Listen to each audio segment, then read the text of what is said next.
My name is Elena Whitmore, and I am 68 years old, and I want you to understand something before I even begin to tell you this story.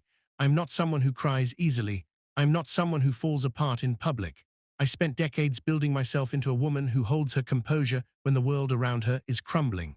I raised a daughter on my own for several years. I survived losses that would have broken most people. I built a career from scratch, brick by brick, relationship by relationship, year after year after year. So when I tell you that the day my son-in-law drove away and left me standing there, when I tell you that tears actually came to my eyes in that moment, I need you to understand what that means. I need you to understand just how deeply that cut, because it wasn't just the action. It wasn't just the inconvenience of being left somewhere. It was the contempt behind it. It was the absolute, careless, unashamed contempt of a man who looked at me and saw nothing worth his time, nothing worth a single extra minute of his afternoon. He didn't argue with me. He didn't explain himself. He didn't even give me the dignity of a real conversation. He stopped the car, said what he said, and drove away, just like that. Like I was a bag of groceries he'd already dropped off. Like I was an errand he'd already completed. Like 68 years of living, of working, of loving, of building, of surviving meant absolutely nothing, and I sat there. For hours I sat there. And the whole time one thought kept running through my mind like a current under still water. He has no idea. He genuinely has no idea, but I'm getting ahead of myself.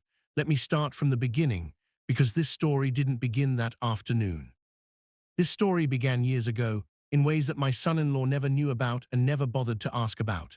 And that right there was his first mistake. If you enjoy stories where karma doesn't arrive loudly, doesn't announce itself with trumpets and drama, but instead moves quietly, deliberately, and with extraordinary precision, then you are in exactly the right place. Make sure you like this video before we go any further. Subscribe to this channel if you haven't already, because I promise you there are more stories where this one came from. And drop a comment below telling me where in the world you're watching from. I mean that sincerely. Every single time I see those comments come in from different cities, different countries, different corners of this earth, something in me feels genuinely moved. These stories travel, and the people who need to hear them always seem to find them somehow. Now, let me tell you about my son-in-law. I've learned something in 68 years of living on this earth. I've learned it the hard way, through situations I never asked for and people I never should have trusted. But the lesson always comes back the same way, over and over again, no matter how many times life tries to teach it differently. Quiet people are underestimated constantly. It's one of the most predictable mistakes human beings make. They see someone who doesn't boast.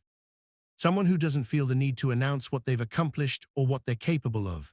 Someone who moves through a room